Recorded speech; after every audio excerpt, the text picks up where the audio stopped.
Hi అండి. Welcome to my channel. ఈరోజు కొత్త రెసిపీ వచ్చేసి క్యాబేజీ పచ్చడి అండి. ఎప్పుడు క్యాబేజీ తినని వాళ్ళు కూడా పచ్చడిని ఇలా ఒకసారి ట్రై చేసి చూడండి. చాలా ఇష్టంగా తింటారు. ముందుగా దీనికోసము నేను ఇక్కడ అర కేజీ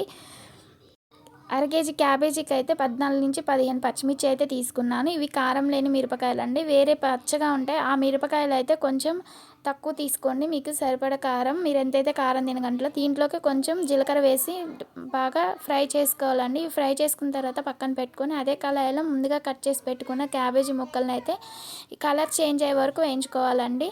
ఇవి కలర్ చేంజ్ అయ్యే వరకు వేయించుకున్న తర్వాత తీసి చల్లార్చుకోవాలండి. ఇవి మొత్తం చల్లార్చిన తర్వాత మిక్సీ జార్లోకి ముందుగా పచ్చిమిర్చి వేసుకోవాలండి. ఆ తర్వాత మనం వేయించి పెట్టుకున్న క్యాబేజీ ముక్కలను అయితే వేసుకొని కొంచెం తర్వాత చింతపండు, తర్వాత వెల్లుల్లి రెబ్బలు, సరిపడా ఉప్పు వేసుకొని ముందు మిక్సీ పట్టుకోవాలండి. తర్వాత కొంచెం వేసుకొని ఇలా కొంచెం కొంచెం వేసుకొని మిక్సీ పట్టుకుంటే చక్కగా మెదుగుతుందండి. ఆ తర్వాత పోపు కోసం ఎండుమిర్చి, పచ్చగా దంచుకున్న వెల్లుల్లి, జీలకర్ర, కొంచెం కరివేపాకు వేసుకొని పోపు దించేసుకోవడానికి ఇంతే. ఫైనల్గా క్యాబేజీ పచ్చడి అయితే రెడీ అండి.